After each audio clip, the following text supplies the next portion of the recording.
the World Health Organization leads in fatality. So, state-sponsored terror, you got it. Switzerland, the harbor for state-sponsored terror, absolutely. And wouldn't it be fun for us to actually see people start to hold accountability where it belongs? Because when it was established in 1953, remember that this was an organization that was put in place specifically to launder private sector donations into the rubric of a public state-sanctioned version of the advancement of medical technologies. And what we have to understand is that that decision in 1953 allowed organizations like the Gates Foundation, like Gavi, and like all of the UN-affiliated organizations around health, it allowed them to operate with impunity because they can actually conduct clinical trials and kill people without any consequence. There is no standard for consent in any of the programs that they advance, as long as they can convince themselves that there is a, quote, world at risk. Well, it turns out that if you're making the pathogens and then you're deploying those pathogens, you can create risk wherever you want it.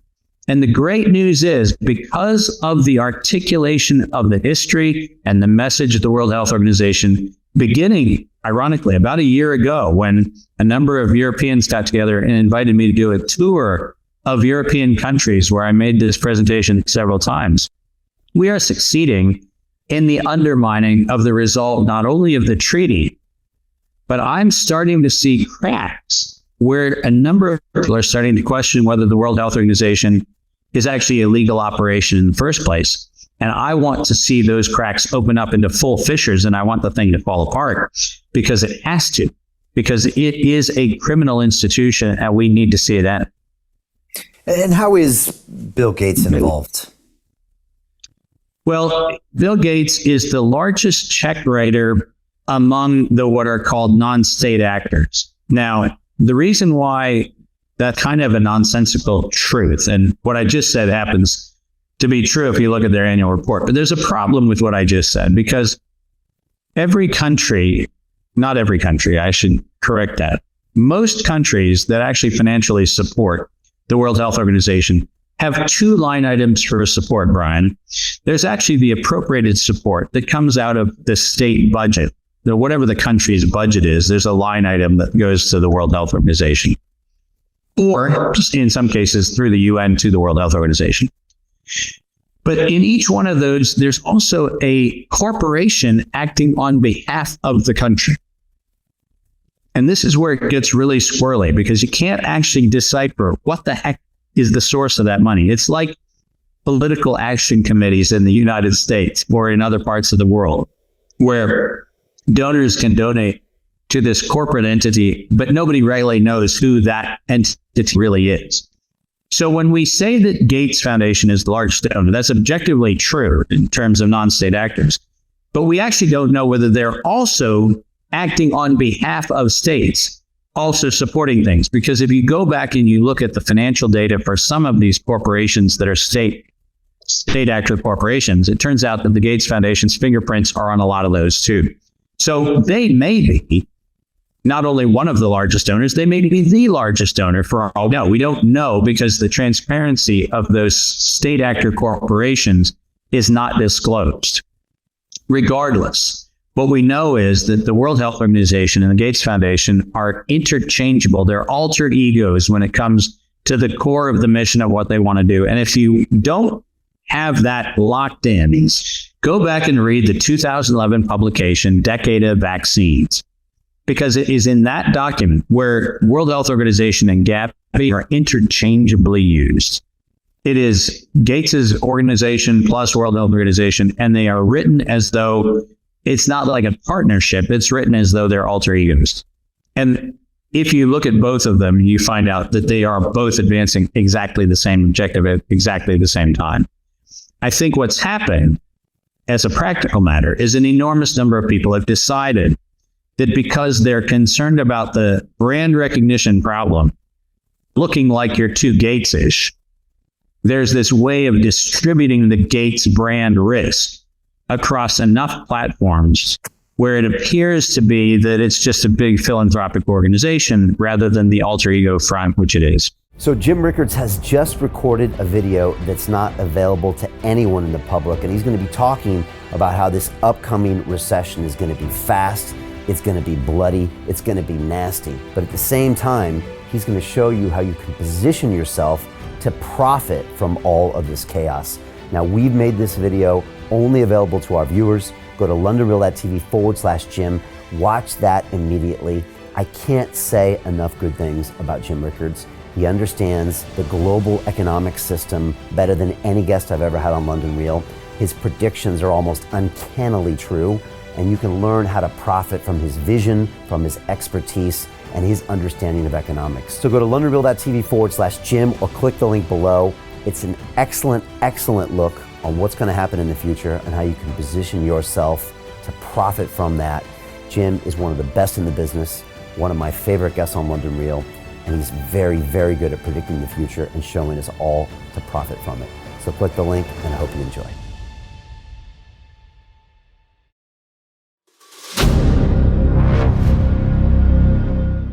I'm looking for partners, collaborators, colleagues who want to join forces with me around the globe and create real value, generational wealth, and financial freedom for everyone else around the world. Get involved in the cryptocurrency markets, get involved in the NFT markets. This is your moment. Life all comes down to a few moments. Don't let this pass. Now it's not too late. Next year's going to be too late. Ultimately, this is about freedom. That's the way I see it. This is about giving power back to the people and enabling billions of people worldwide to use the financial markets to improve their lives and those of their friends and their families and their communities. Honestly, I think it's a violation of human rights not to allow people basic access to financial services.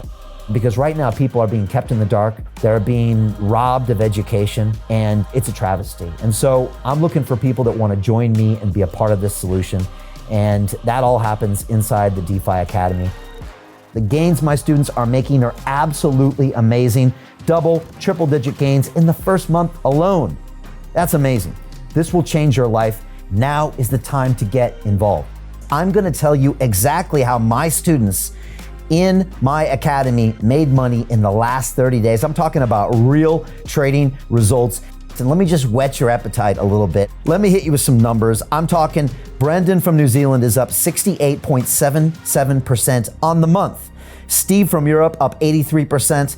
Albert in Singapore up 169.9% on one single trade. I got Susan up 153% on her call options alone, also rocking 139% returns and 442% returns as well on individual trades. These are people that are changing their financial future in the last 30 days, but it's based on trading discipline.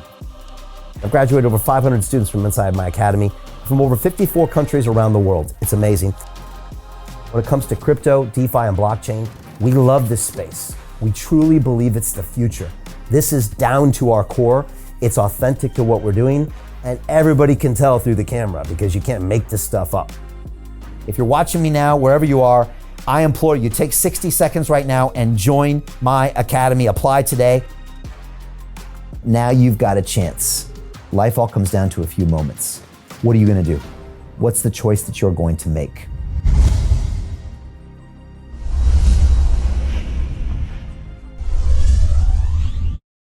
Hi, it's Brian Rose from London Real. You probably know that we've just recently been re-platformed on YouTube after 25 months completely in the dark.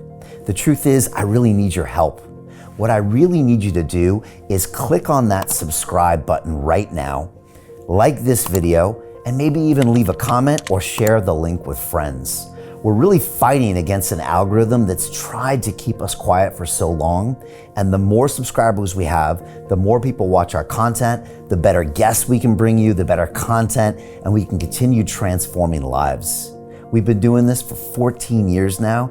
I want to do this for another 14 years, but I really need your help. So click on that subscribe button, like the video, leave a comment, share this, and we're going to continue to bring you more and more great content. Thank you. Most people will never see this opportunity. Dubai luxury transformation projects have historically delivered 40 to 90% annual returns. That is incredible. These were once reserved only for insiders with access. I spent 15 years on Wall Street, and I learned this: the biggest returns always go to the people who get the call first. Now, you finally can. We've just received a brand new project with major upside potential. Allocations move fast. Click the link, apply now, and speak to my team. This is your chance to see what others never will.